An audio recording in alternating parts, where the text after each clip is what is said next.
Le 1er novembre 1939, les troupes allemandes pénétrèrent profondément en Pologne pour obtenir une victoire rapide et totale. À peine 20 ans plus tôt, leurs ancêtres avaient également été en marche, mais pour revenir chez eux en tant qu'armée vaincue. En novembre 1918, après 4 ans de Première Guerre mondiale, l'empereur allemand Guillaume II fut contraint d'abdiquer. Ses armées étaient écrasées par une offensive implacable des troupes britanniques, françaises et américaines. Son peuple faisait face à la famine, mais un dangereux mythe commençait à s'ancrer.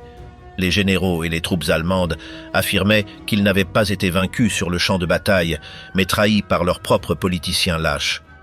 Pourtant, à 11 heures le 11 novembre 1918, la 11e heure du 11e jour du 11e mois, la Première Guerre mondiale prit fin. Cependant, l'armistice mit fin à la guerre sur le front occidental, mais ne résolut pas en soi la question centrale, qui allait définir les frontières, les responsabilités, les mécanismes de sécurité et les règles économiques sur un continent avec des empires effondrés et des sociétés épuisées. Entre 1919 et 1920, les accords de paix tentèrent d'établir un cadre stable. Le résultat fut un ordre avec des ambitions normatives visant à éviter une autre guerre générale, mais aussi avec des décisions territoriales et politiques qui semèrent des conflits à long terme. La négociation se concentra lors de la conférence de paix de Paris. Là, des objectifs distincts se croisèrent. La France chercha des garanties matérielles face à l'Allemagne, une sécurité militaire directe, des limites stratégiques au pouvoir allemand et des réparations pour compenser les dommages. Le Royaume-Uni privilégia un équilibre continental, empêchant les hégémonies, préservant les routes commerciales et évitant que la France ne devienne trop dominante.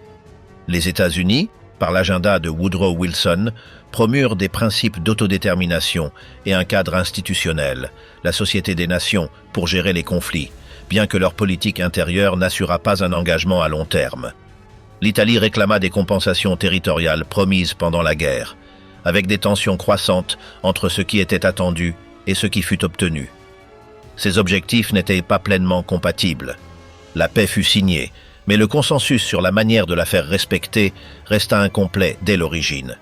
Le centre juridique et symbolique du nouvel ordre fut le traité de Versailles avec l'Allemagne, signé le 28 juin 1919. Plusieurs piliers y furent définis. D'abord le territorial. L'Allemagne perdit des territoires au profit de ses voisins et des arrangements spéciaux furent établis concernant les zones disputées. Ensuite, le militaire. Des limitations furent imposées sur les forces armées, le matériel et l'organisation. Troisièmement, l'économique. Des réparations et des mécanismes associés furent envisagés. Quatrièmement, le politico-moral. L'attribution de la responsabilité de la guerre, qui eut un poids interne considérable dans l'Allemagne d'après-guerre. Le traité ne fut pas seulement un texte, il fut un signal de la manière dont les vainqueurs comprenaient la prévention de futures agressions, restreindre les capacités et corriger les frontières. Cette logique, cependant, dépendait d'une surveillance constante et d'une coopération soutenue entre les puissances victorieuses. En même temps, Versailles ne put se détacher du déclin de 4 empires, allemands, austro-hongrois, russes et ottomans. Les frontières ne furent pas redessinées uniquement pour punir un vaincu. La structure politique de l'Europe centrale et orientale fut réorganisée. Ce processus se matérialisa par une série de traités complémentaires. Avec l'Autriche, le traité de Saint-Germain-en-Laye fut signé, reconnaissant la dissolution de l'Empire des Habsbourg, interdisant l'union politique avec l'Allemagne et définissant le partage des territoires. Avec la Hongrie, le traité de Trianon fut signé, particulièrement sévère en termes territoriaux et laissant de grandes communautés hongroises en dehors des nouvelles frontières hongroises. Avec la Bulgarie, le traité de Neuilly fut signé en 1919. Avec l'Empire ottoman, le traité de Sèvres fut signé, bien que ce cadre serait révisé plus tard par la guerre d'indépendance turque et le traité de Lausanne de 1923. Dans l'ensemble, ces accords créèrent des États, consolidèrent d'autres et établirent des minorités significatives au sein de frontières nouvelles ou élargies. Un autre élément décisif fut le principe de l'autodétermination. Il fut invoqué comme critère pour justifier les frontières et la légitimité étatique, mais son application fut inégale. L'Europe centrale et orientale présentait un problème structurel. Des populations mélangées, des villes multiethniques, des régions avec des loyautés superposées et des économies intégrées qui ne correspondaient pas à des lignes nationales claires. Dans ce contexte, tout redécoupage des frontières générait des minorités. Les traités cherchèrent à atténuer cela par des régimes de protection des minorités, souvent sous supervision internationale. Cependant, ces mécanismes étaient politiquement fragiles. Ils pouvaient être perçus comme des impositions extérieures et leur mise en œuvre dépendait encore une fois de la volonté des puissances. Sur le plan strictement géopolitique, la paix de 1920 tenta de contenir l'Allemagne et en même temps de stabiliser le ceinturon de l'Europe centrale et orientale. Pour la France, un objectif était d'empêcher l'Allemagne de retrouver la position dominante qu'elle avait avant 1914. Pour cela, elle avait besoin d'alliés à l'Est, comme la Pologne, la Tchécoslovaquie et la Roumanie, qui agiraient comme des contrepoids. Mais ces États naquirent avec des disputes frontalières et des agendas propres. La stabilité régionale n'était pas une donnée, mais une tâche, et le système de Paris ne fournissait pas un instrument automatique pour résoudre les conflits locaux sans les transformer en problèmes majeurs. En Allemagne, l'impact politique de la paix fut immédiat. La signature de Versailles se produisit au milieu d'une transition traumatique, la chute de l'Empire, la proclamation de la République, des épisodes de violence politique et une crise d'autorité. Le traité devint un point de référence constant, non seulement en raison des pertes territoriales ou des limitations militaires, mais parce qu'il fut interprété comme une humiliation nationale et une menace à la souveraineté. Cette perception ne fut pas homogène, mais elle eut une forte portée transversale. Ce qui importe ici, c'est une conséquence concrète. La politique intérieure allemande fut marquée par le débat sur la révision du traité. La révision n'impliquait pas nécessairement la guerre dès le début, mais elle introduisit un objectif persistant qui conditionna toute la politique étrangère ultérieure. En France, la paix ne produisit pas un sentiment de sécurité suffisant. Le souvenir de 1871 et de la Grande Guerre nourrissait une stratégie de garantie stricte, mais la France faisait également face à des restrictions, reconstruction matérielle, dette, tensions sociales et dépendance de la coordination avec Londres. Le Royaume-Uni, pour sa part, n'était pas intéressé par un contrôle permanent et coûteux du continent et évaluait avec prudence toute mesure susceptible de pousser l'Allemagne vers une posture revancharde ou vers des alliances qui altéreraient l'équilibre européen. Entre 1920 et 1923, l'ordre établi après la Première Guerre mondiale cessa d'être une architecture abstraite et commença à fonctionner comme un système concret de frontières, de douanes, d'armées, de traités et de minorités. Dans cette transition, des frictions prévisibles apparurent. La carte politique avait été redessinée dans des régions où la répartition de la population ne correspondait pas à des lignes nationales nettes, où les économies avaient fonctionné pendant des décennies comme des unités intégrées et où l'effondrement des empires avait libéré des conflits anciens. Ce qui avait été présenté comme une solution à Paris se transforma dans la pratique en un ensemble de problèmes liés à l'administration étatique, à la sécurité des frontières et à la légitimité interne. En Europe centrale, la disparition effective de l'Empire austro-hongrois produisit des États avec des territoires hétérogènes. L'Autriche fut réduite à un petit État, avec Vienne comme capitale surdimensionnée par rapport à sa base économique. La Hongrie, quant à elle, se retrouva avec des pertes territoriales qui n'affectèrent pas seulement l'étendue du pays, mais aussi sa composition économique et sa position stratégique. Cette réduction fut une source d'instabilité interne et d'une politique étrangère orientée vers la révision. Ce n'était pas un simple détail d'orgueil national. En laissant des communautés hongroises hors de la Hongrie, l'État hongrois trouva dans la question des minorités un argument permanent pour contester la nouvelle carte, en particulier vis-à-vis de la Roumanie, de la Tchécoslovaquie et du royaume des Serbes, Croates et Slovènes. La Tchécoslovaquie naquit avec des avantages industriels hérités, mais sa composition démographique incluait d'importantes minorités, en particulier dans les zones frontalières germanophones. Dès le départ, cet élément eut une importance politique.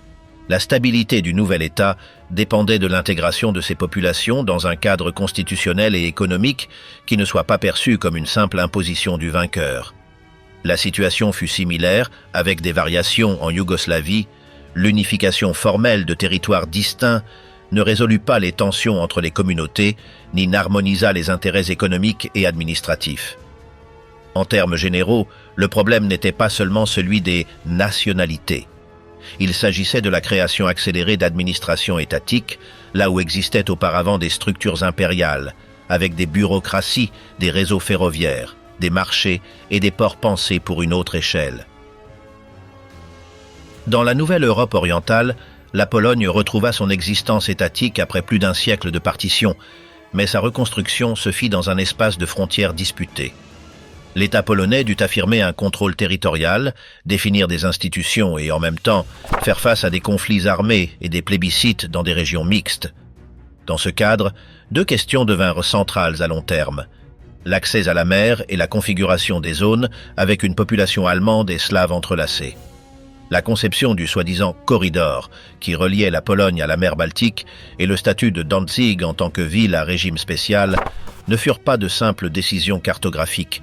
Elles affectèrent la circulation commerciale, la souveraineté effective et la sensibilité nationale allemande et polonaise. Pour l'Allemagne, elles impliquaient une discontinuité territoriale et une perte de contrôle direct. Pour la Pologne, elles constituaient une condition de viabilité stratégique et économique. Dès le début, ce choc d'intérêts se posa comme un conflit structurel, non comme un épisode isolé. La question de la Haute-Silésie, traitée par des mécanismes plébiscitaires et des décisions internationales, montra un autre aspect du nouvel ordre. On tenta de résoudre des conflits territoriaux par des consultations et des arbitrages, mais le processus lui-même tendait à mobiliser des identités et à générer de la violence politique. Dans les régions industrielles, la frontière ne définissait pas seulement le drapeau et la langue officielle. Elle définissait à quel système fiscal on payait, quelle monnaie circulait, quel marché absorbait la production et quelle armée garantissait le contrôle. Dans ce contexte, la dispute pour un territoire pouvait se transformer en une dispute pour la survie économique d'un État.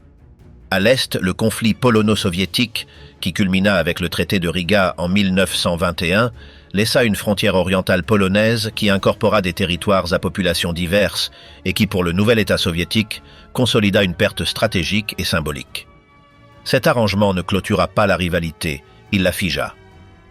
En termes de stabilité européenne, le résultat fut double. D'une part, la projection soviétique immédiate vers l'Ouest fut contenue. D'autre part, une ligne frontalière fut créée avec des tensions latentes et des communautés qui pouvaient être instrumentalisées par la propagande, par des politiques de sécurité ou par des plans révisionnistes. Cela était important parce que le système d'après-guerre nécessitait que l'Europe orientale fonctionne comme une bande relativement stable. Au lieu de cela, elle opéra comme une zone où la sécurité dépendait de l'équilibre fragile. Les États baltes, l'Estonie, la Lettonie et la Lituanie consolidèrent leur indépendance dans un environnement de pression géopolitique et de disputes frontalières, notamment autour de Vilna/Wilno. La rivalité entre la Pologne et la Lituanie pour cette ville laissa un conflit ouvert qui affecta les alliances possibles et alimenta la méfiance régionale. Cette méfiance réduisit la capacité de coordonner des défenses collectives. Sur la nouvelle carte, la sécurité ne dépendait pas seulement des grandes puissances, elle dépendait de la coopération entre les États moyens et petits. Les disputes sur les frontières et les minorités rendirent cette coopération difficile dès le début. Dans le sud-est de l'Europe, la Roumanie émergea agrandie, intégrant des territoires avec une diversité ethnique. Cette expansion renforça sa position, mais élargit aussi les défis internes. Administrer des régions avec des différences historiques et démographiques exigeait de la cohésion politique, des investissements et des accords internes durables. En parallèle, cette expansion entra en conflit avec les revendications hongroises, générant un antagonisme stable. Dans cette région, le nouvel ordre tendait à former des blocs de sécurité qui se comprenaient comme défensifs, mais qui étaient interprétés par les voisins comme des instruments de confinement. Autrement dit, même lorsqu'un État affirmait agir pour préserver la paix, un autre pouvait le voir comme une alliance destinée à empêcher toute révision, pacifique ou non. Dans le domaine ottoman, le traité de Sèvres ne produisit pas une stabilité immédiate. L'affaiblissement du centre impérial et le partage projeté des territoires alimentèrent une réaction nationaliste qui mena à la guerre d'indépendance turque. Cela fut pertinent pour l'Europe, car cela montra une limite du système d'après-guerre. Les frontières et arrangements imposés de l'extérieur pouvaient être renversés s'il n'y avait pas de capacité réelle à les maintenir ou s'ils rencontraient une résistance militaire et politique cohérente. Bien que le résultat définitif fût formalisé par la suite, la période entre 1920 et 1923 installa un précédent. Tous les accords signés après la Grande Guerre n'étaient pas consolidés, et certains pouvaient être renégociés sous pression. À tout cela s'ajouta un problème transversal. L'économie européenne se retrouva fragmentée. De nouvelles frontières signifièrent de nouvelles douanes, monnaies et réglementations. Des régions qui commerçaient auparavant comme faisant partie d'un même empire se retrouvèrent séparées par des barrières. La reconstruction économique nécessitait de la coordination, mais la politique intérieure poussait vers le protectionnisme et la priorisation de l'emploi et de l'approvisionnement nationaux. Cette fragmentation affecta particulièrement les États successeurs des empires, qui dépendaient de réseaux ferroviaires et de marchés qui n'étaient plus intégrés. En termes politiques, les difficultés économiques alimentèrent les tensions internes et affaiblirent les gouvernements modérés, ce qui réduisit la capacité de respecter les engagements internationaux et de maintenir des politiques stables envers les minorités. À ce stade, la question des minorités devint un élément pratique. Il ne s'agissait pas seulement de droits culturels, bien que cette dimension existât. Il s'agissait de loyauté envers l'État, de sécurité interne et de légitimité. Lorsqu'un État comprenait une grande minorité liée linguistiquement ou culturellement à un voisin, cette minorité pouvait être perçue comme un risque, et le voisin pouvait se présenter comme son protecteur. Ce mécanisme fut une ressource récurrente en Europe d'entre-deux-guerres. Entre 1920 et 1923, une crise générale n'était pas encore définie, mais elle était déjà intégrée dans le fonctionnement ordinaire de la carte.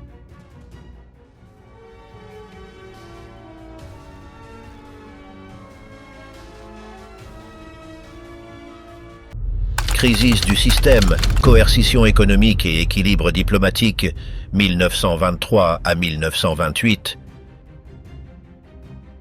En 1923, l'ordre européen d'après-guerre fit face à une épreuve directe. La question des réparations et la capacité réelle des vainqueurs à imposer leur exécution sans déstabiliser les États qu'ils cherchaient à contrôler. Il ne s'agissait pas seulement d'un conflit financier. Cet épisode mêla trois dimensions. L'économie comme instrument de coercition, la politique intérieure allemande comme facteur de rupture et la divergence entre les alliés sur les méthodes pour garantir le système. Le résultat affaiblit la crédibilité du cadre construit après 1918 en montrant que son application pouvait produire des crises plus graves que celles qu'il cherchait à éviter. Le problème de fond provenait de la définition générale des responsabilités et des paiements fixés dans le traité de Versailles, et par la suite concrétisés en montants et en calendrier. Pour la France, les réparations étaient un élément central de la reconstruction et un mécanisme pour maintenir l'Allemagne sous contrôle. Pour le Royaume-Uni, le recouvrement des réparations devait être compatible avec la reprise économique générale et la stabilité politique allemande. Pour l'Allemagne, le régime des paiements était perçu comme un fardeau incompatible avec sa capacité économique et comme une prolongation de la défaite par des moyens administratifs. Cette combinaison créa un conflit structurel. Le système exigeait des paiements. L'État obligé de payer avait des incitations internes à résister ou à renégocier, et les créanciers n'étaient pas d'accord sur l'intensité de la pression à exercer ni sur les méthodes à utiliser. En janvier 1923, la France et la Belgique occupèrent la région de la Ruhr, la principale zone industrielle de l'Allemagne, sous prétexte d'assurer les livraisons et les paiements en cas de non-respect des engagements. Il s'agissait d'une décision aux objectifs clairs, exercer une pression directe sur la capacité productive allemande pour convertir la production en paiement et démontrer que le traité pouvait être appliqué par la force si nécessaire. Cependant, en transformant un conflit financier en une occupation territoriale, le conflit changea de nature. À partir de ce moment-là, la question des réparations devint en réalité une dispute sur la souveraineté et sur la légitimité de l'ordre d'après-guerre. La réponse allemande fut la résistance passive. Désobéissance, grève, non-coopération administrative et refus de faciliter l'exploitation économique de la région occupée. Cette stratégie avait une logique politique interne. Éviter que le gouvernement ne semble collaborer avec une occupation et maintenir un front national contre la coercition extérieure. Mais elle avait un coût économique immédiat. En finançant la résistance et en maintenant les salaires et les dépenses sans recettes équivalentes, l'État allemand accentuait son déséquilibre fiscal et monétaire. La crise financière allemande ne fut pas un événement isolé du Ruhr, mais le Ruhr l'accéléra et la rendit irréversible à court terme. En 1923 se produisit l'hyperinflation allemande. L'effondrement de la valeur du mark détruisit les économies, altéra les contrats et désorganisa le système des prix. Cela eut des conséquences politiques directes. Une érosion de la confiance dans le gouvernement, la radicalisation de certains secteurs sociaux et un affaiblissement de l'autorité de l'État. En termes de stabilité européenne, ce qui était pertinent, ce n'était pas seulement les dégâts internes à l'Allemagne, mais le fait que le mécanisme de mise en œuvre du traité contribuait à la décomposition de l'État même qui devait l'appliquer. L'occupation visait à forcer les paiements. En pratique, elle réduisit la capacité de l'État allemand à maintenir une administration économique fonctionnelle. En même temps, cet épisode révéla le manque d'unité parmi les vainqueurs. Le Royaume-Uni ne soutint pas la méthode française avec le même degré de conviction pour des raisons économiques et stratégiques. Du point de vue britannique, la désorganisation allemande menaçait le commerce européen et pouvait créer un vide politique qui favoriserait des options extrêmes. En d'autres termes, l'application stricte par la coercition pouvait finir par engendrer un problème plus grand. Une Allemagne instable, imprévisible et potentiellement radicalisée. Cette divergence affaiblit l'idée d'une application commune de l'ordre de Paris. Si le système dépendait d'une coalition de puissances pour le maintenir, le manque de consensus sur l'utilisation de la coercition représentait une fissure structurelle. La crise allemande de 1923 fut également un moment de grande instabilité politique. Des tensions séparatistes et des défis à l'autorité centrale émergèrent. La confrontation entre les forces politiques s'intensifia et des tentatives de coup d'État et des violences politiques furent enregistrées dans différentes régions. Dans ce climat, un point central devint évident. La République allemande née en 1918 opérait sous des pressions simultanées.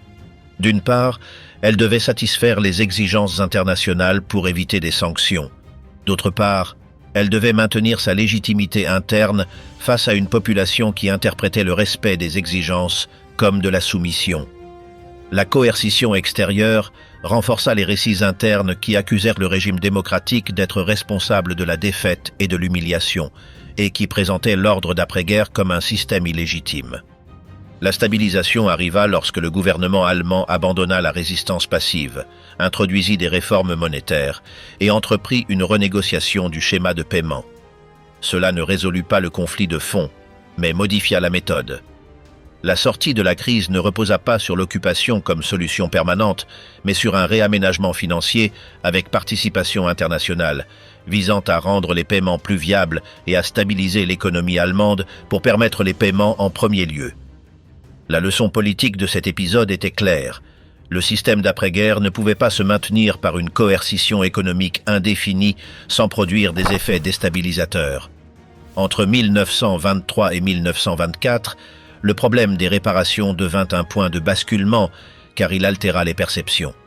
En Allemagne, il renforça l'idée que la pression extérieure pouvait mener à l'effondrement interne et que l'ordre pouvait être résisté jusqu'à forcer des ajustements.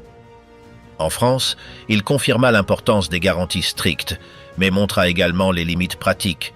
Le coût politique et économique de maintenir une occupation était élevé et ne produisait pas de solution automatique.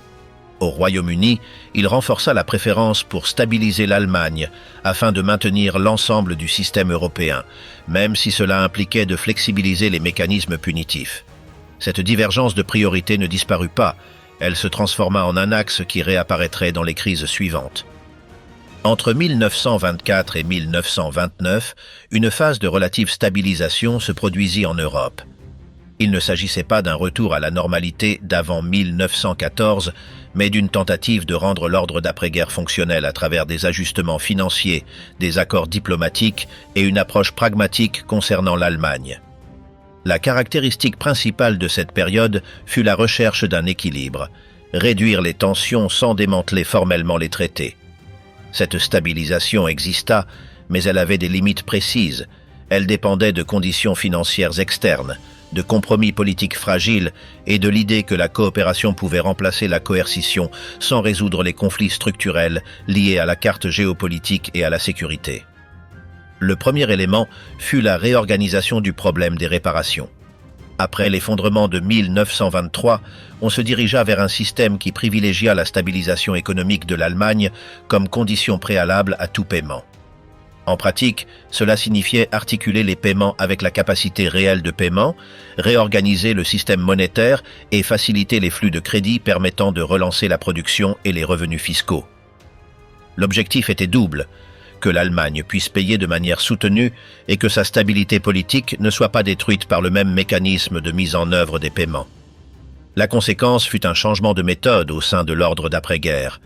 Le principe des réparations n'était pas abandonné, mais on accepta qu'il devait être administré avec des outils financiers et une coordination internationale. Cette stabilisation économique comporta un élément décisif, l'entrée de capitaux, principalement sous forme de prêts et de crédits internationaux. L'Allemagne connut une importante reprise productive et une normalisation monétaire qui réduisit les tensions immédiates. Cependant, cette solution créa une dépendance structurelle. La stabilité allemande devint liée à la continuité du crédit externe et à des conditions favorables sur les marchés financiers. Le système européen, dans son ensemble, commença à fonctionner sur une base d'interdépendance financière. Cela apporta un soulagement à court terme, mais augmenta la vulnérabilité aux chocs externes. Parallèlement, un mouvement diplomatique se développa visant à intégrer l'Allemagne dans un cadre de coopération et à réduire la probabilité que le révisionnisme s'exprime par une confrontation directe. Cette approche se manifesta par des actions concrètes. L'une des plus significatives fut la série d'accords de Locarno en 1925. L'objectif était de fixer des garanties concernant les frontières occidentales de l'Allemagne et d'établir des mécanismes d'arbitrage et de consultation. L'idée était de stabiliser le point le plus sensible pour la France, la sécurité à l'Ouest, tout en ouvrant de l'espace pour que l'Allemagne se positionne comme un acteur ayant des intérêts légitimes au sein du système. Locarno fonctionna comme un signal. La paix pouvait être consolidée par des engagements formels et un respect mutuel, tant qu'il y avait des garanties effectives. Cependant, la logique de Locarno était asymétrique. La sécurité sur le front occidental fut renforcée, mais le système laissa plus ouvert le problème des frontières orientales. Cela fut important car, du point de vue allemand, les frontières établies à l'Est étaient l'un des aspects les plus résistés de l'ordre d'après-guerre. Pour la Pologne et la Tchécoslovaquie, cette asymétrie signifiait une insécurité latente. Si le système priorisait la garantie de la sécurité à l'Ouest, mais pas à l'Est avec la même clarté, une hiérarchie de la sécurité se créait. Cette hiérarchie se traduisit en perception politique. Certains États pouvaient se sentir plus protégés par le système que d'autres. En 1926, l'Allemagne entra dans la Société des Nations. Cette adhésion faisait partie du même objectif, intégrer le pays vaincu dans des règles multilatérales pour réduire les incitations à la rupture. Politiquement, l'adhésion visait à normaliser la relation internationale de l'Allemagne et à consolider une stratégie de révision progressive par la voie diplomatique. En même temps, pour la France et le Royaume-Uni, cela représentait une manière de renforcer l'idée que la coopération et les engagements pouvaient contenir le conflit. Cependant, l'adhésion ne changea pas immédiatement la base du système. La Société des Nations dépendait toujours de la volonté et de la capacité de ses membres principaux à agir en cas de violation, et le système européen continuait de manquer d'une garantie automatique de sécurité. Pendant ces années, la stabilité reposait également sur une constatation pratique.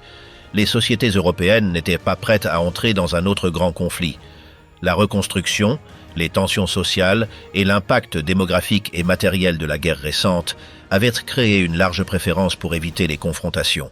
Cette préférence se traduisit par des politiques de négociation et par la tendance à privilégier des solutions qui réduisaient les tensions immédiates. Mais cette même inclination renforça un problème. La volonté d'éviter les crises pouvait inciter certains acteurs à forcer des concessions par une pression contrôlée, en comptant sur une réponse limitée. En Allemagne, cette période coïncida avec une phase de stabilisation politique relative au sein de la République.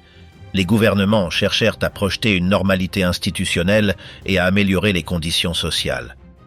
Sur le plan de la politique extérieure, une stratégie de révision sans rupture frontale fut adoptée. Négocier des ajustements, réduire les contrôles et récupérer de la marge souveraine. La question de Versailles ne disparut pas. Elle fut administrée comme un objectif progressif. Cela fut important car le révisionnisme n'eut pas besoin de se présenter comme un programme de guerre immédiate pour exister comme force politique. L'idée de corriger l'ordre de 1919 resta un point de consensus large, bien que par des méthodes différentes. En France, la stratégie combina deux axes. maintenir les garanties à l'Ouest et soutenir des alliances avec les États de l'Est pour contenir l'Allemagne. Mais l'efficacité de ces alliances dépendait de la coordination, des ressources et de la crédibilité. À mesure que la stabilité financière semblait améliorer la situation générale, la difficulté politique à maintenir des politiques de pression permanente augmenta. Au Royaume-Uni, une orientation vers l'équilibre européen fut maintenue, avec une réduction des mesures susceptibles de provoquer une crise allemande. Cette posture ne signifiait pas ignorer les risques, mais privilégier une contention indirecte, stabilité économique et accords diplomatiques comme substitut à la coercition. Cette phase, dans son ensemble, ne supprima pas les causes sous-jacentes liées à la carte et à la sécurité. Ce qu'elle fit fut retarder leur expression la plus disruptive. Les minorités nationales continuèrent d'exister dans les nouveaux ou élargis États, les frontières restaient discutées par les acteurs révisionnistes et le système de garantie demeurait partiel. La différence entre 1924 et 1929 résidait dans le fait que la tension se canalisa à travers des mécanismes diplomatiques et financiers qui, pendant un temps, fonctionnèrent.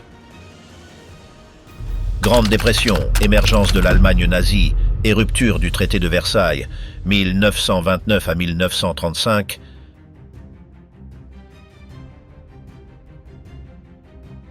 Entre 1929 et 1933, la relative stabilité atteinte au milieu des années 1920 se détériora en raison d'un facteur que le système d'après-guerre n'était pas préparé à absorber. Une crise économique internationale à grande échelle qui frappa simultanément les finances, le commerce, l'emploi et la gouvernance. L'effet politique fut direct. Elle affaiblit les gouvernements modérés, intensifia la compétition entre les États pour les ressources et les marchés, et réduisit la marge de manœuvre pour maintenir des engagements multilatéraux. Elle ne créa pas à elle seule les objectifs révisionnistes, mais les rendit plus opérationnels en modifiant les incitations et les capacités. L'ordre de 1919, déjà structurellement fragile en matière de frontières et de sécurité, fut également exposé dans sa dimension économique. La crise se transmit à l'Europe par le biais de mécanismes financiers. Dans plusieurs pays, et en particulier en Allemagne, la stabilisation après 1924 avait dépendu du crédit externe, du refinancement et d'un cycle de capital relativement favorable. Lorsque le crédit se rétrécit et que les flux financiers furent interrompus, l'impact fut rapide. Crise bancaire, chute des investissements, contraction de la production et augmentation du chômage. La vulnérabilité résidait dans le fait que la normalisation n'avait pas reposé exclusivement sur une croissance autosuffisante, mais sur une architecture financière internationale qui pouvait être inversée. En Allemagne, la crise toucha le noyau de la stabilisation des années précédentes. Le chômage augmenta, les recettes fiscales chutèrent, et les gouvernements se trouvèrent confrontés à un dilemme politique coûteux. Réduire les dépenses et maintenir une discipline fiscale pour éviter l'effondrement monétaire, ou augmenter les dépenses et risquer une instabilité financière. Dans un système politique fragmenté, avec des coalitions fragiles, cette tension réduisit la capacité de gouverner. Le résultat fut une érosion de la légitimité de la République, non pas à cause d'un événement unique, mais en raison d'une série de décisions impopulaires et de la perception que l'État manquait d'outils efficaces face au déclin social. La crise redéfinit également le débat sur la place de l'Allemagne dans le système international. En pratique, la continuité des paiements et des accords liés à l'après-guerre devint politiquement plus difficile à maintenir. La question des réparations et de la charge extérieure réapparut comme un sujet central, non seulement comme une objection nationaliste, mais aussi comme un argument économique. Si l'État faisait face à un chômage massif et à une baisse de la production, le respect des obligations extérieures devenait un point de conflit interne permanent. Cela augmenta la réceptivité à des options politiques promettant de réviser l'ordre par des moyens plus confrontatifs ou qui présentaient la crise comme une preuve de l'échec de la coopération internationale. Dans d'autres économies européennes, la Grande Dépression favorisa des politiques défensives. La chute du commerce international conduisit à des mesures protectionnistes, des contrôles, des préférences impériales et des barrières douanières. Ce phénomène eut une conséquence structurelle. Il approfondit la fragmentation économique qui existait déjà en Europe depuis la création de nouveaux États et frontières. Si la décennie précédente avait tenté de reconstruire une certaine normalité par des crédits et des accords, La crise renforça la tendance à privilégier les marchés internes et à rivaliser pour les exportations et les réserves.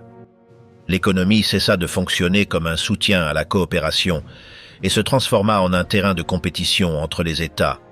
Cette compétition économique impacta l'ordre politique international. La disposition à maintenir des sanctions multilatérales ou des engagements de sécurité collective s'affaiblit lorsque les gouvernements priorisèrent des problèmes internes urgents. En termes pratiques, maintenir des politiques de pression ou d'intervention extérieure nécessitait des ressources, un consensus et une stabilité interne. La crise réduisit ces trois éléments.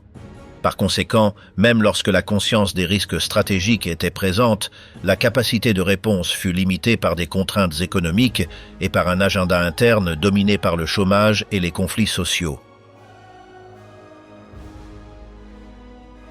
Au Royaume-Uni, la crise conduisit à des décisions orientées vers la protection du commerce et de la stabilité financière.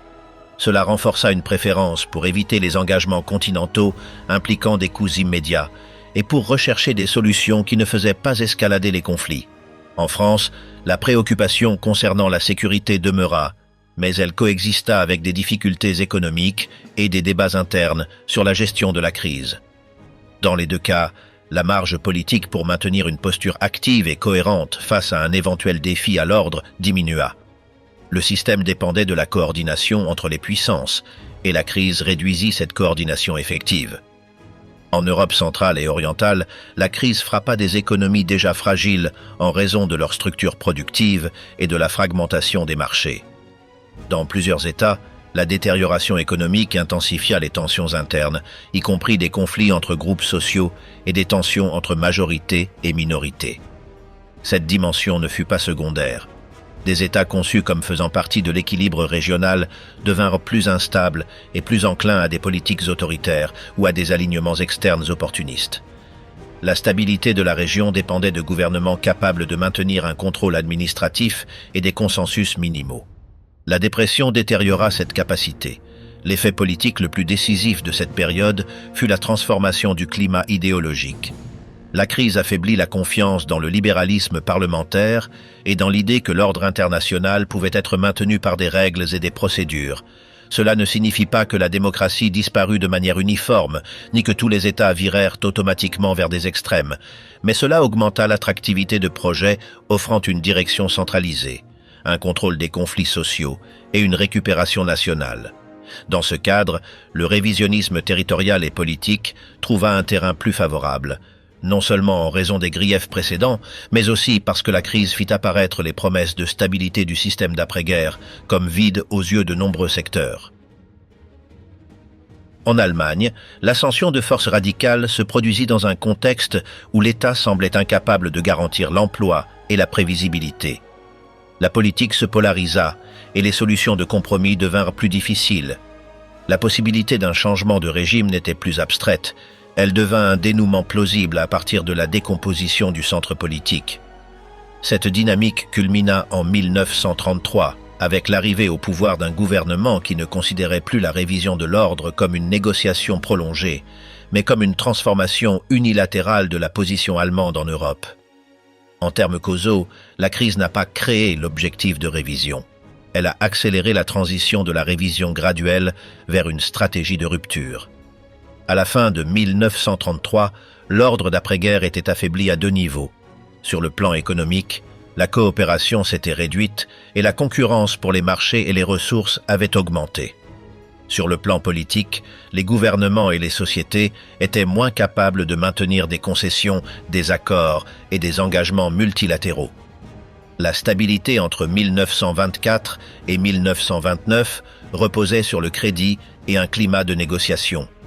Entre 1933 et 1935, la politique européenne entra dans une phase différente, car l'Allemagne passa d'une stratégie prédominante de révision graduelle de l'ordre d'après-guerre à une stratégie de démantèlement progressif, avec des décisions qui combinèrent faits accomplis, réarmement et tests de la réaction internationale. Le point central de cette période ne fut pas un éclatement immédiat de la guerre, mais la modification délibérée des restrictions imposées après 1919 et la recherche d'une marge stratégique par étapes successives. parallèlement, les autres puissances réagirent par des mesures partielles et avec une grande prudence, conditionnées par des limitations internes et l'espoir qu'il était encore possible de réorienter le conflit dans un cadre négocié. Le changement d'orientation de l'Allemagne s'exprima d'abord sur le plan diplomatique et institutionnel. La relation avec les mécanismes multilatéraux construits après la Première Guerre mondiale devint instrumentale. La coopération cessa d'être un objectif en soi pour devenir une ressource contingente. Le retrait des forums ou la réduction des engagements ne fut pas seulement un geste symbolique. Cela réduisit les canaux de supervision et affaiblit l'idée que la sécurité européenne dépendait de procédures communes. À partir de ce point, le problème n'était plus seulement de savoir si l'Allemagne considérait l'ordre de Versailles comme injuste, mais si elle était prête à respecter des limites tout en cherchant à le modifier. En pratique, l'axe de la période fut le réarmement. L'Allemagne commença à reconstruire sa capacité militaire sous des formes qui, au début, demeurèrent partiellement dissimulées ou présentées sous des euphémismes administratifs. L'objectif était de récupérer les outils fondamentaux du pouvoir: formation, doctrine, industrie et cadre. Cette reconstruction n'était pas un mouvement isolé. Elle répondait à une logique interne reliant la récupération nationale à la souveraineté militaire.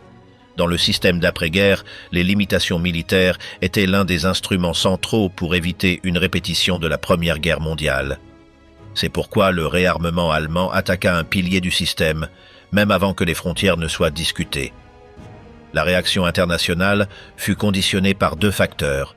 Le premier fut l'absence de réponse automatique. Le système multilatéral dépendait des consensus politiques et de la volonté d'imposer des coûts. Le second facteur fut le calcul du risque. Faire face à une violation initiale de manière décisive pouvait entraîner une escalade, des coups militaires ou une crise diplomatique, dans un contexte où les gouvernements étaient encore marqués par l'expérience récente de la guerre et par des tensions sociales internes.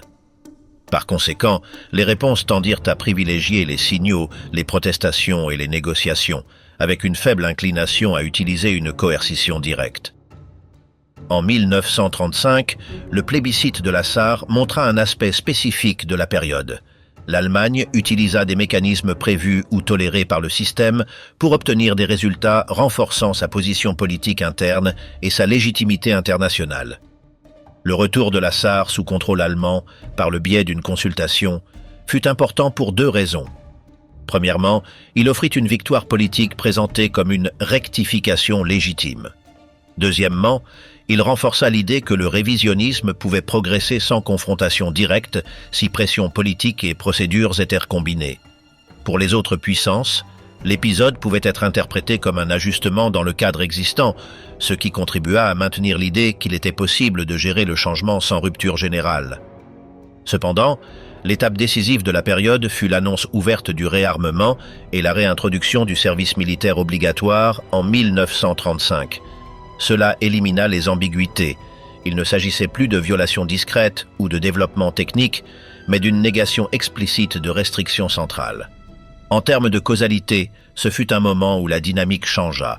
L'ordre d'après-guerre cessa d'être un cadre que l'Allemagne cherchait à réviser et devint un cadre que l'Allemagne cherchait à invalider dans ses aspects essentiels. Le réarmement n'était pas seulement un problème militaire, il modifiait l'équilibre des pouvoirs et, par conséquent, le comportement attendu des autres États. Au Royaume-Uni et en France, la réponse refléta des priorités divergentes et des limites concrètes. La France demeurait préoccupée par la sécurité et par le risque d'une Allemagne renforcée. Mais sa capacité à agir de manière unilatérale était limitée, tant par les coûts économiques que par la nécessité de coordination avec Londres. Le Royaume-Uni tendait à évaluer le réarmement allemand dans une logique d'équilibre et de négociation, avec l'idée que certaines demandes allemandes pouvaient être considérées, ou du moins gérées, pour éviter un plus grand conflit. Cette différence de perspective affaiblit la possibilité d'une réponse rapide et conjointe. Le système nécessitait de la cohérence, et la période de 1933 à 1935 montra que cette cohérence était difficile à maintenir lorsque les coûts d'une confrontation étaient perçus comme trop élevés.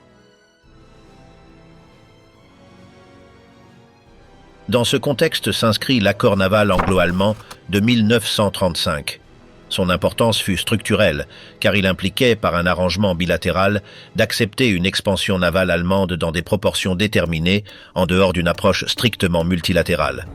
Ce type d'accord avait une logique du côté de Londres, réguler la croissance allemande dans un cadre contrôlable. Mais pour la stabilité du système d'après-guerre, il eut un effet ambivalent. D'une part, il pouvait être présenté comme une forme de contention. D'autre part, il pouvait être interprété comme une légitimation partielle du réarmement et comme un signe que l'ordre pouvait être modifié par des négociations sélectives. Pour la France et d'autres États, cette bilatéralité renforça la perception que l'unité des vainqueurs était incomplète. En même temps, la dynamique allemande eut des répercussions en Europe centrale et orientale. Des États comme la Pologne et la Tchécoslovaquie observèrent que l'équilibre établi après 1919 reposait sur des garanties et la contention de l'Allemagne.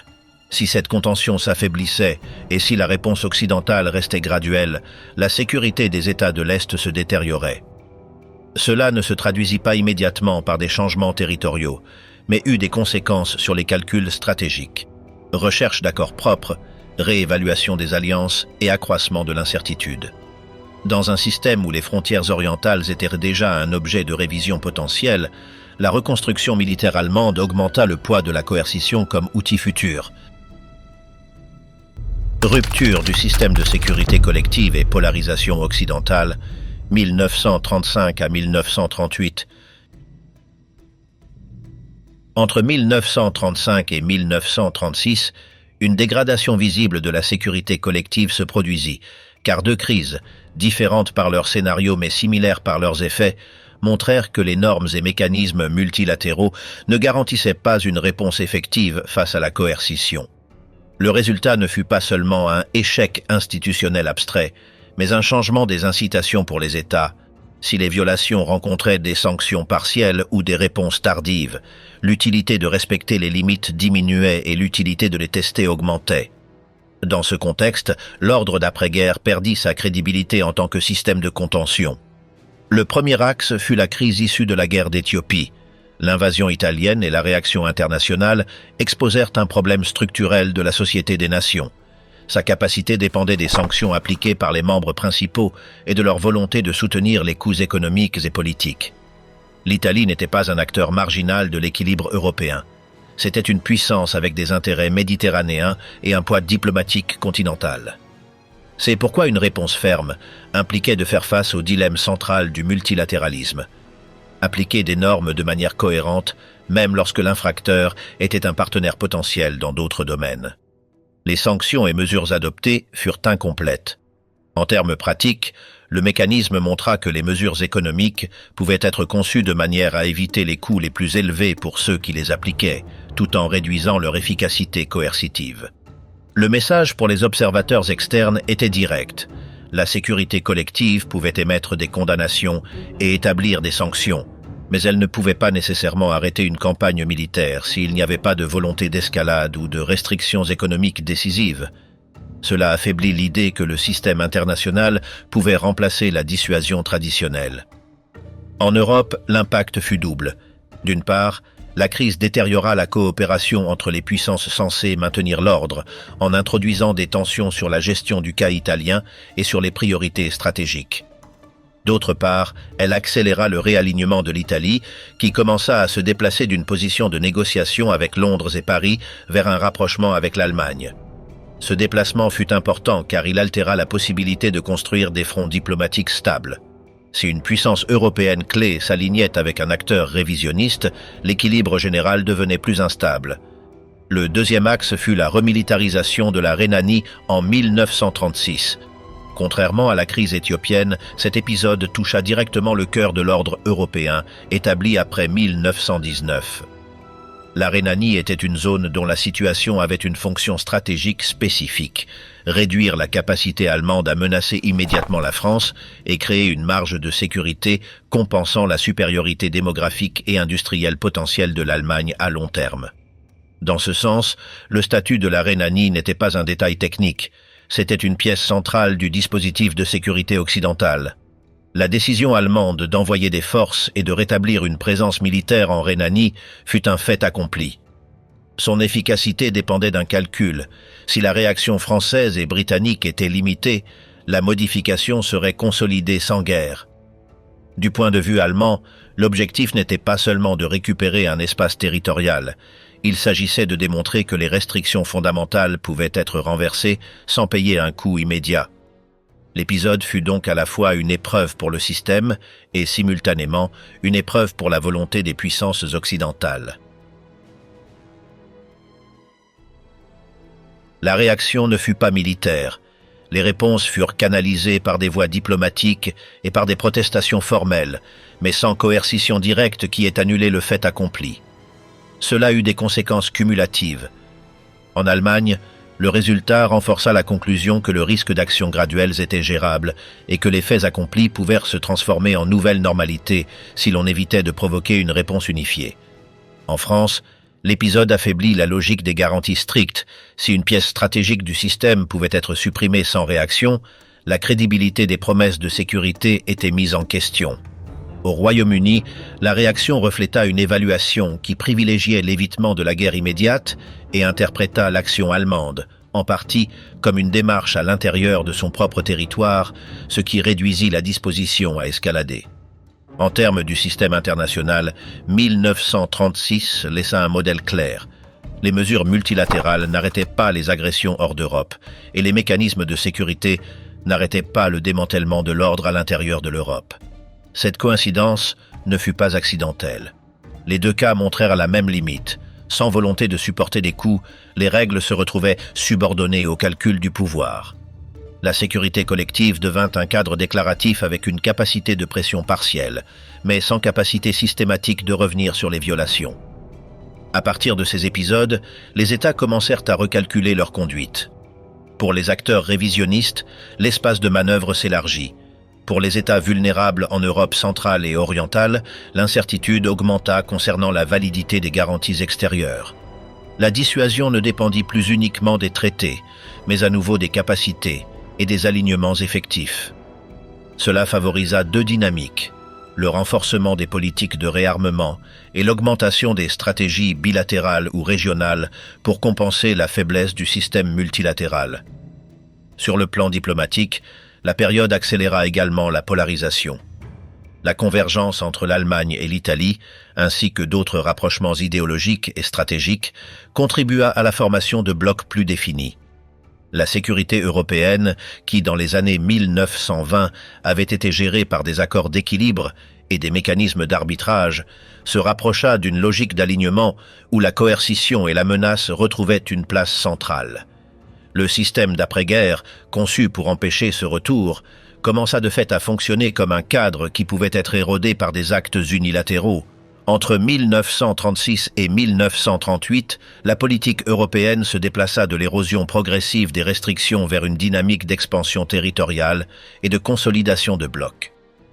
La caractéristique centrale de cette période fut la combinaison de trois processus: l'utilisation des conflits externes comme espace d'apprentissage et de coordination, l'avancement des alignements idéologiques et stratégiques, et l'application de pressions directes sur les États voisins à travers l'argument des minorités, de l'affinité nationale et de la rectification des frontières. Dans ce cadre, l'ordre d'après-guerre cessa d'agir comme une forme de contention effective et devint le terrain sur lequel des faits accomplis étaient exécutés. La guerre civile espagnole, commencée en 1936, ne fut pas la cause du conflit européen général, mais elle fonctionna comme un facteur de polarisation et un espace d'intervention indirecte. Pour les puissances européennes, le conflit offrit deux types d'effets. D'abord, il accéléra la formation d'alignements. L'intervention ou le soutien à l'un ou l'autre camp avait une dimension idéologique et stratégique. Ensuite, il permit de tester des capacités militaires, des logistiques, de coopération et d'évaluation de la réponse internationale sans franchir formellement le seuil de la guerre entre grandes puissances. En termes de sécurité continentale, le résultat fut une augmentation de la méfiance mutuelle et une consolidation de l'idée que la confrontation pouvait avancer par étapes indirectes. Parallèlement, des accords et des ententes se renforcèrent, visant à définir des ennemis communs et à coordonner les positions. La coopération entre l'Allemagne et l'Italie se approfondit après 1936 et des signes de bloc se consolidèrent. Ces accords ne furent pas seulement des expressions d'affinité, ils eurent des conséquences pratiques. Ils réduisaient l'isolement diplomatique de l'Allemagne, augmentaient le coût de l'affronter par une large coalition et renforçaient la perception que la révision des frontières pouvait s'appuyer sur des alliances extérieures. Dans ce contexte, l'expansion allemande se tourna d'abord vers l'absorption de l'Autriche. La question autrichienne avait été limitée depuis 1919 par une interdiction explicite d'union politique avec l'Allemagne. Cependant, la viabilité de l'Autriche en tant qu'État indépendant était fragile pour des raisons économiques et politiques. Sa petite taille, la centralité disproportionnée de Vienne et la polarisation interne généraient de l'instabilité. Cette fragilité fut un élément clé, car elle facilita la pression extérieure et l'ingérence dans la politique intérieure. L'expansion allemande ne se présenta pas comme une conquête au sens classique, mais comme un processus d'intégration nationale, soutenu en partie par des secteurs internes autrichiens et mis en œuvre par la coercition politique et la présence militaire. L'Anschluss de 1938 fut le point de basculement territorial de la période. Il ne s'agissait pas d'une simple dispute frontalière mineure, mais de l'incorporation complète d'un État au territoire allemand. Cet événement modifia l'équilibre européen pour deux raisons immédiates. Premièrement, il augmenta les ressources humaines, économiques et stratégiques disponibles pour l'Allemagne. Deuxièmement, il modifia la géographie. L'Allemagne gagna en profondeur vers le sud-est et un accès direct à des espaces qui touchaient la Tchécoslovaquie, la Hongrie et la Yougoslavie. En même temps, cet épisode eut un effet politique général. Il montra qu'une modification majeure de la carte pouvait se produire sans une réponse coercitive des puissances occidentales. Après l'Anschluss, la pression se tourna vers la Tchécoslovaquie, en particulier vers la région des Sudètes, où vivait une population germanophone significative. Ce cas illustra l'utilisation systématique de l'argument des minorités comme outil de politique extérieure. L'existence d'une minorité n'était pas nouvelle. Ce qui était nouveau, c'était la combinaison de l'agitation politique interne, des exigences croissantes et de la menace militaire extérieure pour forcer une réorganisation territoriale. Du point de vue de l'ordre d'après-guerre, le problème était structurel. Les traités avaient laissé des minorités, et le système de protection des minorités manquait de force coercitive. Entre les mains d'un État doté de capacités militaires en expansion, cette faiblesse se transforma en un instrument de pression. La crise des Sudètes évolua comme une escalade contrôlée. Les demandes furent présentées comme une question de droit et d'autodétermination, mais elles furent formulées dans un cadre où l'utilisation de la force était une possibilité crédible. La situation de la Tchécoslovaquie était particulièrement délicate.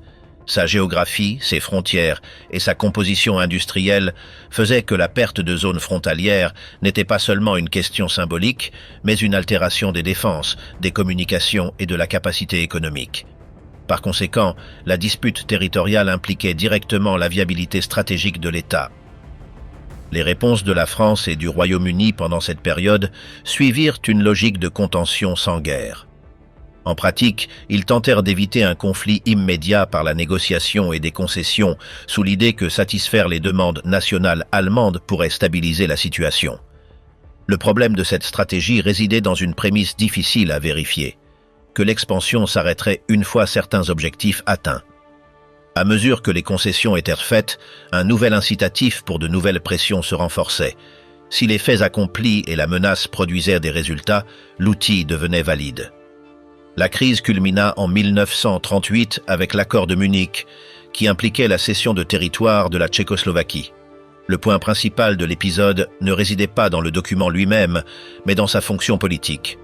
Il résolvait la crise immédiate sans guerre, mais altérait la structure de sécurité européenne. La cession affaiblit stratégiquement la Tchécoslovaquie et montra que les puissances occidentales pouvaient accepter des modifications territoriales significatives sous pression.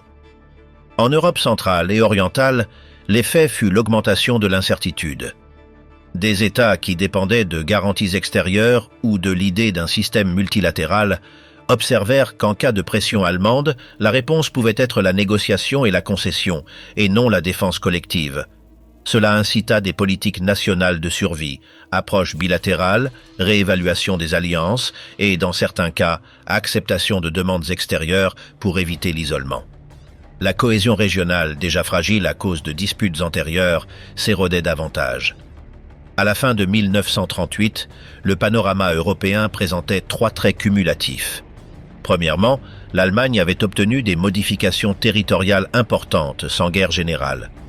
Deuxièmement, l'argument des minorités et la pression graduée s'étaient consolidés comme méthode efficace.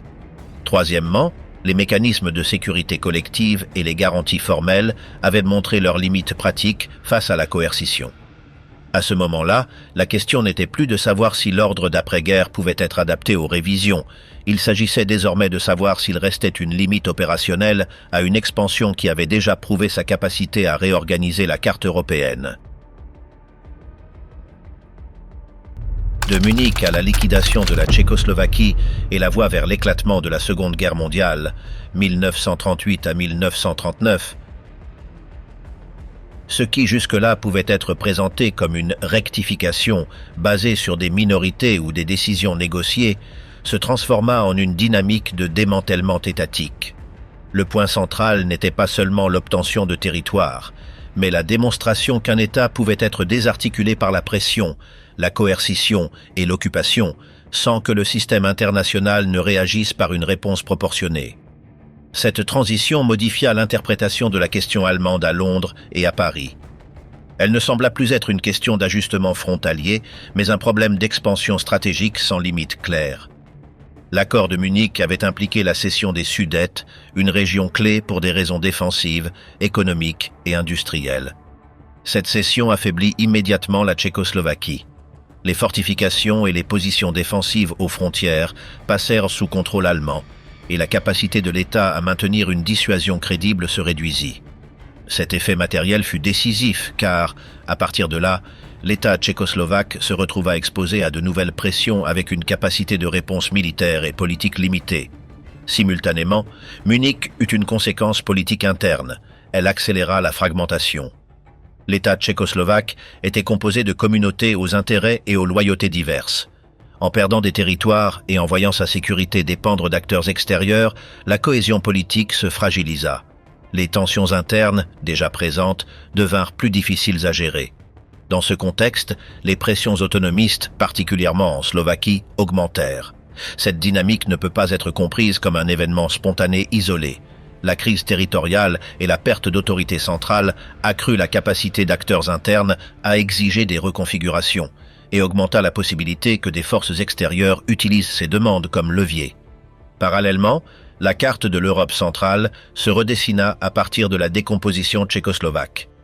Les États voisins ayant des revendications territoriales profitèrent de la situation pour avancer sur des régions spécifiques, consolidant un processus dans lequel la Tchécoslovaquie était traitée comme un espace à diviser. Cela montra un trait récurrent des périodes de crise territoriale. Lorsqu'un État perd son soutien et sa capacité de défense, son intégrité devient un objet de négociation et de opportunisme régional. L'ordre d'après-guerre, conçu pour protéger les frontières par des traités, n'offrit pas de mécanisme efficace pour éviter ce type de dynamique lorsque la pression était exercée de manière soutenue. L'étape décisive se produisit en mars 1939, lorsque l'Allemagne occupa le reste des terres tchèques et qu'un État slovaque séparé fut mis en place sous tutelle allemande. Cet événement revêtit une importance particulière, car il ne pouvait plus être présenté comme l'incorporation d'une minorité allemande dans un État voisin. Dans les régions tchèques, l'argument minoritaire ne fonctionnait pas de la même manière que dans les Sudètes. L'action fut, en termes pratiques, une occupation et une soumission politique d'un territoire central, industriel et stratégiquement important. Ce fut le point où le révisionnisme cessa de se limiter à des revendications nationales et se transforma en une construction de domination régionale. L'occupation eut des effets stratégiques immédiats. L'Allemagne incorpora des capacités industrielles et des ressources et obtint une position géographique qui facilitait la pression sur la Pologne, la Hongrie et la Roumanie. De plus, l'élimination de la Tchécoslovaquie en tant qu'État fonctionnel supprima un élément important de l'équilibre en Europe centrale, un pays avec une industrie, une position défensive et des liens diplomatiques qui jusqu'alors avaient été un composant du dispositif de contention. Sa disparition simplifia l'environnement stratégique pour l'Allemagne et affaiblit la marge de manœuvre des États voisins. À Londres et à Paris, l'épisode altéra la lecture politique des concessions précédentes. L'idée que la cession de territoires à population allemande pouvait stabiliser l'Europe perdit en plausibilité. L'occupation du reste du territoire tchèque montra que la méthode pouvait s'étendre au-delà de la logique minoritaire. En termes d'incitation, cela changea le calcul. Si les concessions ne mettaient pas un frein à l'expansion, alors la négociation basée sur la satisfaction de demandes spécifiques n'offrait pas de solution stable. Par conséquent, le problème ne devint plus le contenu d'une revendication territoriale précise, mais la trajectoire, une expansion soutenue qui pourrait continuer tant qu'aucune limite externe ne serait imposée. La réaction politique fut un tournant vers des garanties plus explicites. Cela n'impliquait pas encore une capacité immédiate d'intervention militaire effective, mais marquait une redéfinition de l'engagement. Le prochain objectif probable de la pression allemande devait être identifié comme une ligne rouge. Ce changement s'exprima par un renforcement des engagements envers la Pologne et par l'idée qu'une nouvelle expansion territoriale ne serait pas acceptée comme un ajustement négociable. Ce tournant fut significatif car il réintroduisit une logique de dissuasion, bien que dans des conditions encore problématiques, avec un réarmement incomplet et une incertitude quant à la coordination avec d'autres acteurs, y compris l'Union soviétique. En Europe centrale et orientale, le démantèlement de la Tchécoslovaquie intensifia l'insécurité. La Pologne se retrouva exposée par la nouvelle géographie. L'Allemagne disposait désormais de positions au sud et à l'ouest et pouvait accroître la pression sur le corridor de Danzig et la ville de Danzig elle-même avec une base stratégique élargie. La Hongrie et la Roumanie affrontèrent un environnement où la capacité de l'Allemagne à influencer les configurations internes et les frontières était plus grande. La question pour ces États n'était plus de savoir s'ils pouvaient se fier au cadre général de 1919, mais quels accords bilatéraux ou alignements pouvaient assurer leur survie face à l'expansion allemande. La liquidation de la Tchécoslovaquie affecta également la crédibilité du système international dans son ensemble. Si un État pouvait être démantelé par pression et occupation, et si la réaction se limitait à des protestations et des ajustements diplomatiques ultérieurs, alors les garanties et les traités se retrouvaient subordonnés au pouvoir matériel. Cet effet ne se limitait pas à une simple perception, il influençait des décisions concrètes. Les États qui se sentent vulnérables ont tendance à chercher un accommodement avec la puissance dominante ou à adopter des politiques de réarmement accéléré. Ces deux voies réduisent l'espace pour des solutions multilatérales stables. À la fin mars 1939, l'Europe était entrée dans une phase où le conflit général devenait plus probable pour des raisons structurelles. L'expansion allemande ne pouvait plus être interprétée comme une série d'ajustements limités. L'enjeu immédiat était la question polonaise. Depuis la création de la Pologne, l'accès à la mer et le design territorial associé avaient constitué un conflit structurel. Pour l'Allemagne, le corridor qui reliait la Pologne à la mer Baltique et le statut de Danzig étaient des symboles et des problèmes stratégiques. Pour la Pologne, il s'agissait de conditions de souveraineté et de viabilité économique. En 1939, cette dispute se réactiva dans un contexte radicalement différent de celui des années 20. L'Allemagne n'était plus efficacement limitée par le système d'après-guerre et avait démontré qu'elle pouvait altérer les frontières par la pression. Par conséquent, les demandes allemandes n'étaient plus interprétées comme un litige négociable isolé, mais comme faisant partie d'une trajectoire expansionniste.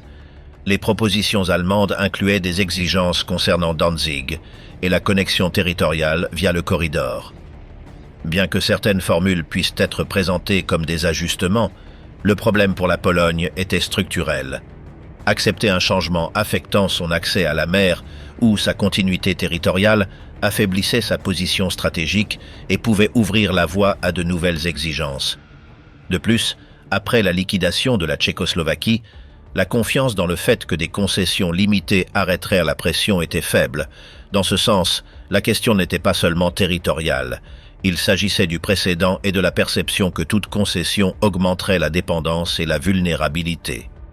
Parallèlement, le Royaume-Uni et la France modifièrent leur position après mars 1939. Les garanties offertes à la Pologne visaient à établir une limite politique. Une nouvelle expansion allemande en Europe ne serait pas acceptée sans réponse. Ces garanties avaient une fonction dissuasive, mais elles se heurtaient à un problème.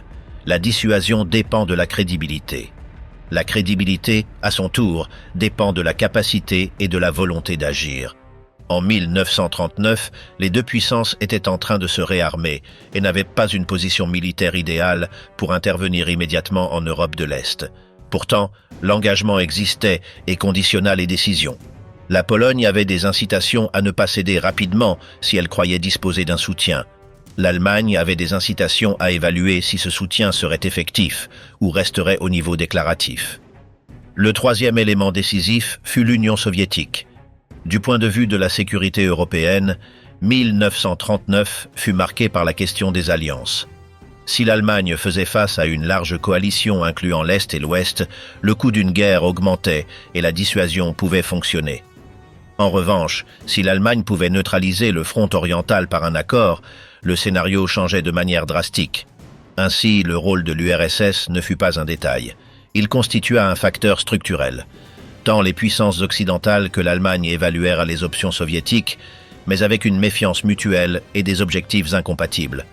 Les négociations entre l'URSS et le Royaume-Uni/France furent conditionnées par des problèmes concrets, l'absence de confiance politique, des divergences sur les engagements militaires, et en particulier la question du transit et de la souveraineté des États intermédiaires. Pour que l'URSS participe à un schéma de sécurité contre l'Allemagne, elle devait définir comment elle opérerait militairement dans un scénario de guerre, ce qui impliquait de traverser des territoires comme la Pologne ou la Roumanie. Ces États, de leur côté, se méfiaient profondément de la présence soviétique et craignaient que l'aide ne se transforme en occupation ou en perte d'autonomie. Ainsi, la conception d'une coalition efficace se heurta à une contradiction. Le soutien soviétique semblait utile pour contenir l'Allemagne, mais les États dont la défense était censée être garantie étaient réticents à permettre des conditions militaires soviétiques sur leur territoire.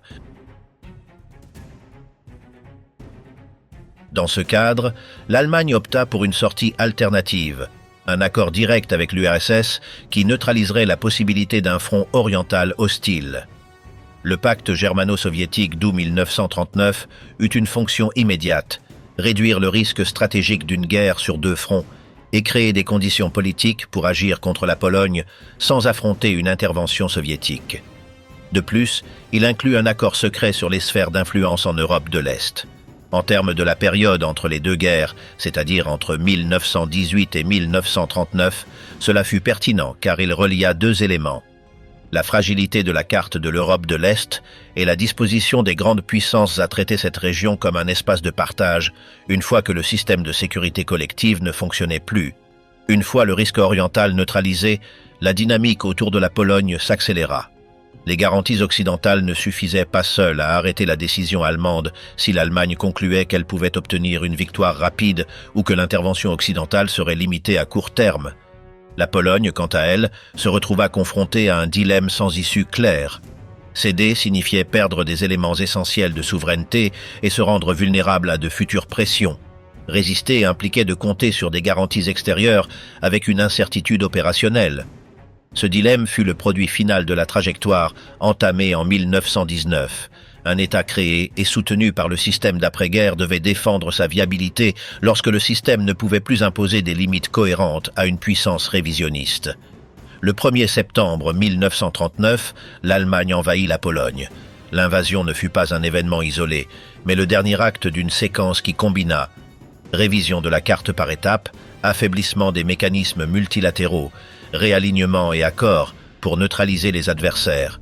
Face à l'invasion, le Royaume-Uni et la France déclarèrent la guerre à l'Allemagne. Par cet acte, le conflit cessa d'être une dispute régionale et devint une guerre européenne entre grandes puissances. La structure diplomatique construite entre 1919 et 1920 fut, en pratique, dépassée par le retour à une logique de guerre entre États. En termes de causalité, la guerre commença en 1939, parce que l'ordre d'après-guerre n'avait pas réussi à résoudre ni à contenir trois problèmes simultanés. Premièrement, le problème de la carte, des frontières et des minorités dessinées sans mécanisme suffisant pour empêcher qu'elles ne deviennent des instruments d'expansion. Deuxièmement, le problème de la sécurité, une architecture multilatérale sans garant unifié et avec des réponses inconsistantes face à la coercition. Troisièmement, le problème de l'économie et de la politique intérieure, crise et radicalisation qui réduisirent la capacité à maintenir des engagements et augmentèrent l'attractivité de projets de pouvoir. Lorsque ces trois dimensions convergèrent en un point territorial critique, à savoir la Pologne, la guerre devint le mode de résolution choisi par l'acteur disposant de l'initiative, de la capacité et d'un calcul favorable.